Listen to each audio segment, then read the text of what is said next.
We checked the map, and the map said rain on Haast. And so we went, let's go there. So we went to Haast.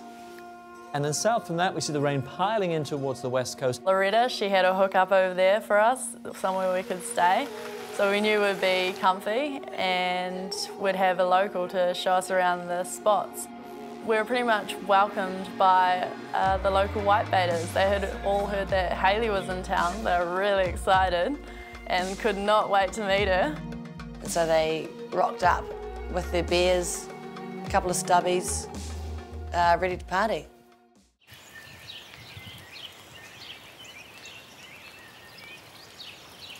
Well, here we go. This is the final day. Confident of some waves actually this morning. It's raining. We're in Invercargill. We just stayed at the beach road and motor camp. Bit of luxury. Had a heater. Ben's in there furiously trying to dry his wetsuit with the heater. I don't think that's going to work for him. I had put a lot of research into where I felt the waves or the biggest swell was going to be. And further south he went, and Curio Bay in the Catlins was looking to be about half a foot higher on average than what I thought Dunedin was going to be. Also, Dunedin faces further south and the winds were looking a little less favourable for Dunedin. If the wind change did come earlier than expected, I felt that Curio Bay was still going to handle that.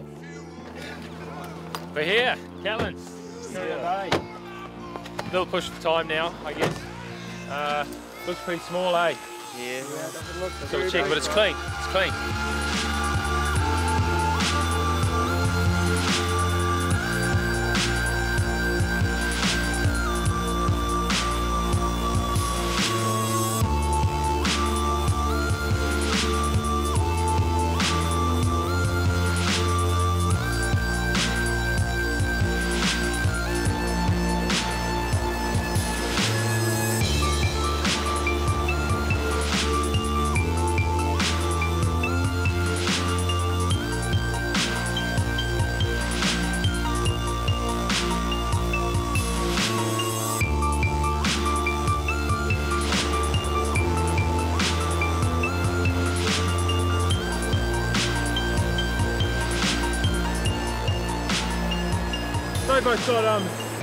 They both got a couple of nice waves, little waves. I got a couple of nice little ones. It's really small, but you know, it was rideable.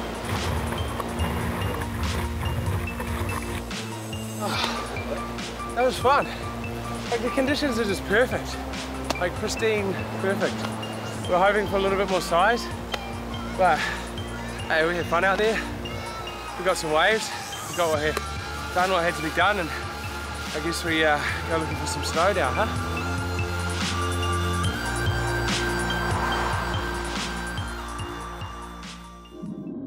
We stayed with my friend Blair last night, so this is his house. This well is meant to be 3 metres plus. Hopefully he can take us to somewhere we can actually go surfing. 10. A green rating indicates good quality surf based on a long swell period, little or no wind, and swell height greater than 1 metre. 1. A red rating suggests poor conditions such as strong onshore winds, a low swell period, and small swell height. We are a 1. We got in the car to go and check the spot that was just down the road from Blair's house and looked at the waves, and it was out of control. It's meaty out there, eh? I don't want to die today. This is wild. Makes you feel alive, that's for sure, but far too intense. Too big, too messy for us to surf here.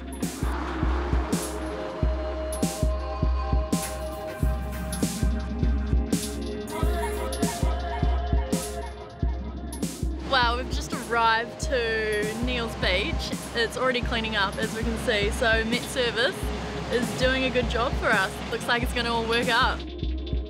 Met Service said that it was going to go offshore at about lunchtime, so we sort of drove the coast a bit and decided to wait.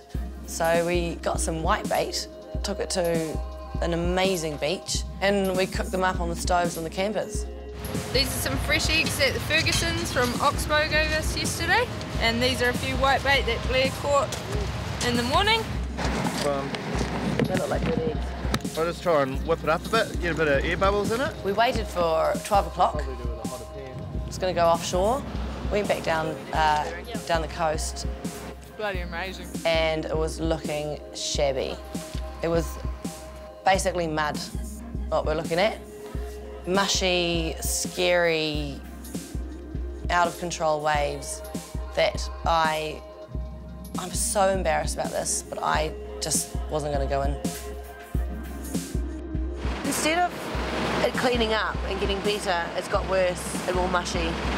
So we have a last-ditch effort of going to Muscle Point, is that right? Yeah, Muscle Rock.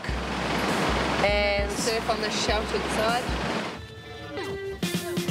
Let's do it, let's do it. Get in our weddies, let's do it. We got there and it was better, but it still wasn't something that I would want to get out in. I could have got out there possibly, but I could have got exhausted and then died.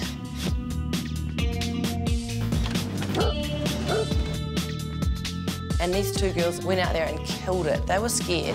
These might be my final words before departing. We'll see.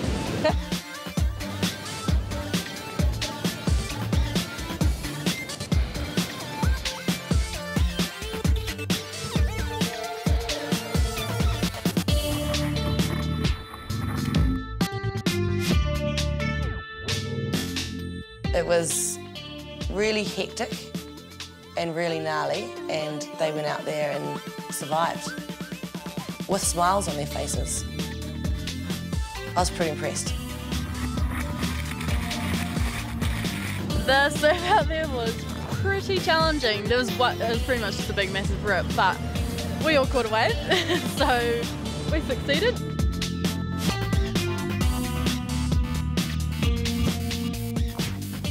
Good to see you again. Yeah, good to see you. Yeah. Thank you. Yeah. We left Haas pretty late. After all that waiting around and surfing and getting out there, we were struggling, and we'd planned to go to Coronet Peak for night riding.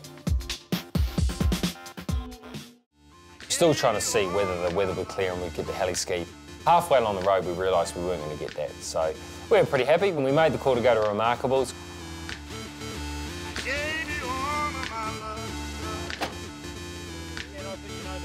Oh, Lyndon's one of our best free skiers. Good bloke too. We could see him skiing for New Zealand at the Winter Olympics very shortly. If he does go to the Winter Olympics, and I love watching the Winter Olympics, all of a sudden there's a New Zealander there that I've done some skiing with, that'll be pretty cool.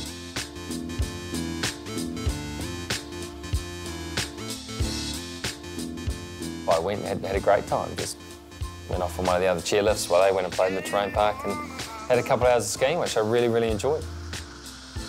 Stoked that we got to hit up the park because the first 2 days we kind of average on the snow side and we didn't really get to do much boarding. And so yeah, it kind of made up for the first 2 days, and yeah, I think we made the most of what we had on offer.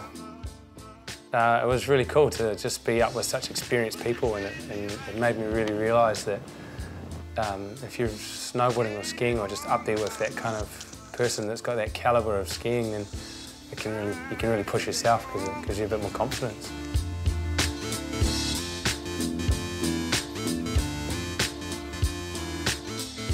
Done? Done. Done. Last ski, or last board. Right on, fellas. That's it. Right on. Cheers, Lyndon. That was a fun time. I was quite thrilled to hear that the girls had gone to the West Coast. It was really big and raw and the conditions weren't great, but I thought that was a really ballsy effort, actually. If I was a nice person, I'd break it to them gently, but I'm just going to tell them outright that we've failed. I've just checked on the LG, and Coronet Peak is closed. We have really dropped the ball. We are going to go and hike and do some turns, because then technically we've snowboarded. Yeah. We got a massive run at Coronet Peak. It was huge.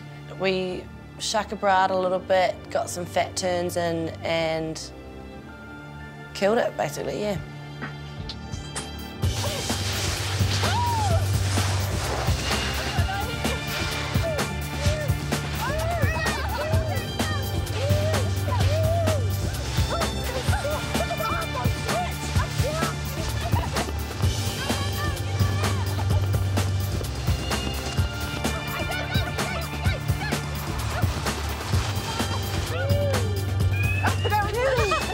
There might have been token effort, but I quite like tokens.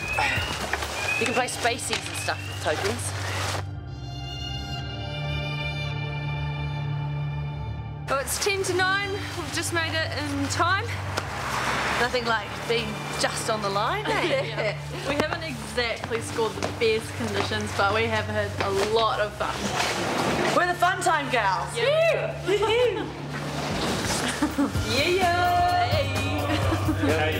The gamble didn't pay off for the girls, who chased their tails all day and failed to fire. This year, the males have reigned supreme and have taken the title 2-1. Surf to Summit, yoo-hoo! It's not about just going to the coast and getting in the water. It's about going to the part of the coast that has the best waves on that day, and then it's about finding the skiing conditions that are as good as you get in the mountains on that day. And if that takes driving, it takes driving.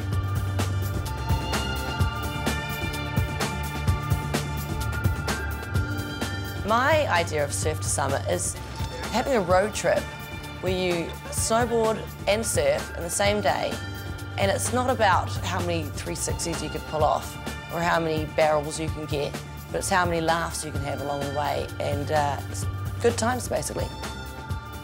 It was just an absolute ball, really. I'd go back any day or recommend it to anyone to take an opportunity to even try it, just yourself.